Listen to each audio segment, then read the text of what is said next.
आज पाद संचालन सीखे, परसों शरीर संचालन सीखे थे, कमर के ऊपर के शरीर का अलग अलग प्रकार से हिलाना। आज जो सीखे तो कमर के ऊपर का शरीर बिल्कुल स्टेडी रखना, बिल्कुल स्टेडी, वो थोड़ा भी आगे पीछे आजू बाजू नहीं हिलना चाहिए, ज्यों के त्यों ही रहना चाहिए, परपेंडिकुलर बिल्कुल। और केवल पांव उठाना, ये आवश्यक है। और पांव उठाएंगे तो उस समय पाउल थोड़ा सा अपने तरफ, अपनी दिशा में खींचा हुआ चाहिए, बाहर नहीं जाना चाहिए। ये ऐसा बाहर नहीं जाना चाहिए, ऐसे अंदर में खींच के रखना चाहिए और 90 अंश उठाने का प्रयास करना, बिल्कुल।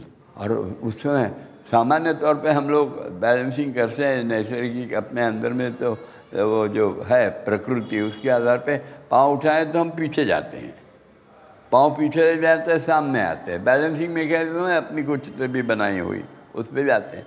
पाँव इधर जाना है, पाँव उठाने तो इधर जाते हैं, और इधर पाँव उठाना है तो इधर झुकते हैं ताकि बैलेंस हो जाए।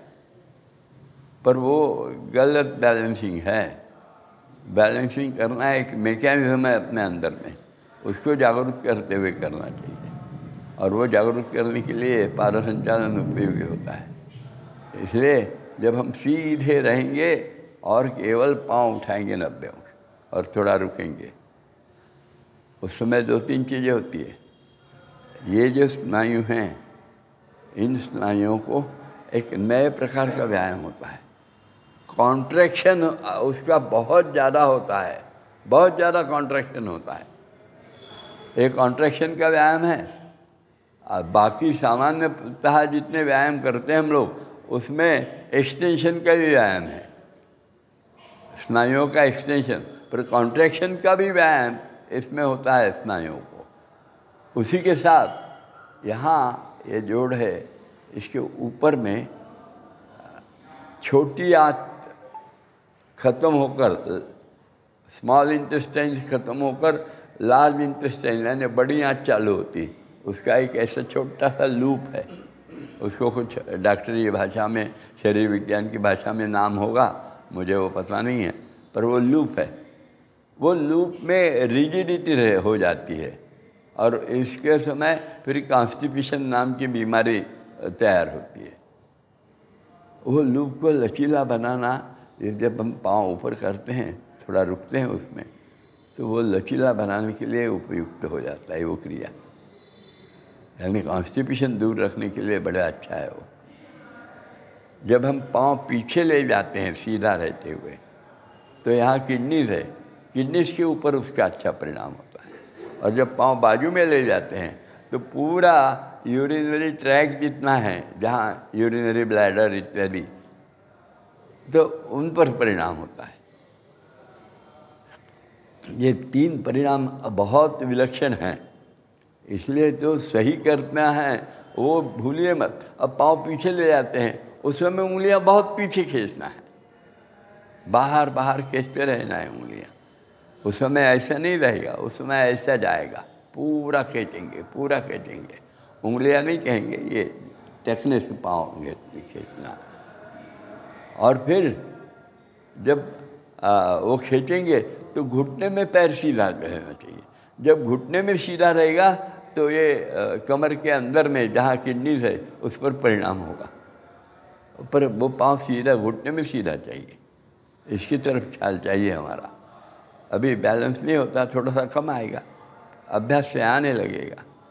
और जब पाँव दाहिनी तरफ लेते हैं पूरा कि पूरा, उस समय भी जैसा बताया है कि यूरिनरी पूरा ट्रैक पर फायदा होने लगता है। तो सीधा पाँव रखो, थोड़ा देर ऐसे बाएं पैसे भी करना, तो यहाँ भी एक लूप है, उस पर परिणाम होता है। फिर किडनी, यहाँ भी है किडनी, लेफ्ट साइड में भी है, उस पर परिणाम होता है। और अपना यूरिनरी ट्रैक जो है उसमें ब्लैडर आता है, ये छोटी आंत का जो बहुत बंडल है उसी के आजू बाजू कहीं तो भी है वो, तो इसलिए सब तरफ से, दोनों तरफ से प्रेशर आना, ये अच्छी चीज़ हो जाती है। तो ये इतना होता है। उसके बाद में फिर हम छलांगे लगाते हैं, और ये छलांगे बहुत महत्वपूर्ण है। अभी ये जो थोड़े से हम बड़े हैं उम्र में, उनको लगता होगा कि आता काय लहान मुलासारखे उड्या मारायला सांगतात आम्हाला, पर वैसा नहीं है। उन्हीं के लिए बने हैं ये छलांग। वो 1 आध इंची है, ज़्यादा नहीं है छलांग, 1 इंच 1.5 इंच ऊपर आना है। पर वो आते समय ये यहाँ से जो स्नायु है ये ऐसे खींच के रखना है, ताकि छलांग मारते समय निसर्गतः हम लोग जर्क तैयार करने के लिए घुटने थोड़े मोड़ते हैं, और छलांग नीचे आने के बाद जर्क रीढ़ में ना जावे इसलिए फिर से घुटने मोड़ते हैं। ये अपने निसर्ग ने ही दिया हुआ हमको है।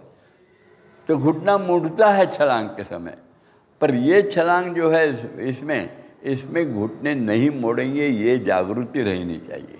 घुटने बिल्कुल नहीं मुड़ेंगे, छलांग ऊपर आएंगे तो भी ताकत से लाएंगे ऊपर बिना घुटने का जर्क लेकर, और नीचे आएंगे तो भी जर्क नहीं बैठने देंगे, घुटने सीधे रखेंगे। ऐसा यदि किया तो उसका उपयोग, और महत्वपूर्ण बात है, छलांग नीचे आते समय एड़ी और पौचा दोनों जमीन में एक साथ लगने चाहिए। तो ये सब करते हैं तो गोनैड्स यानी प्रजनन ग्रंथियाँ यानी टेस्टिस एंड ओवरीज, इनका स्वास्थ्य सुधरता है। इसलिए ये करना आवश्यक है। और ये सब करते समय सबसे ज़्यादा क्या होता है, तो बैलेंसिंग मैकेनिज्म है हमारे अंदर में। एक बहुत बड़ी चीज़ है, ग्रेविटेशनल फोर्स के अगेंस्ट में अनेक चीज़ें करना, खड़े रहना, झुकना और क्या क्या नहीं करते, सब करते हैं। ये करना बहुत असंभव है, पर हम करते हैं क्योंकि हमारे अंदर में एक बैलेंसिंग मैकेनिज्म नाम की मैकेनिज्म है, उसका उपयोग करते हुए करते हैं।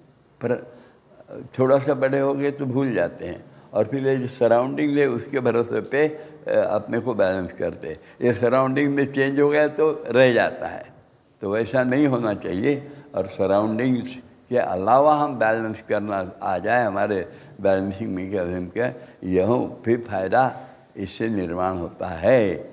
बैलेंसिंग मैकेनिज्म का पुनर्जीवीकरण इससे होता है, ये जरूर याद रखें। तो यह जीवनीकरण अपने बैलेंसिंग मैकेनिज्म का करने के लिए हम ये आसन पाद संचालन जरूर करें, खूब आवश्यक है।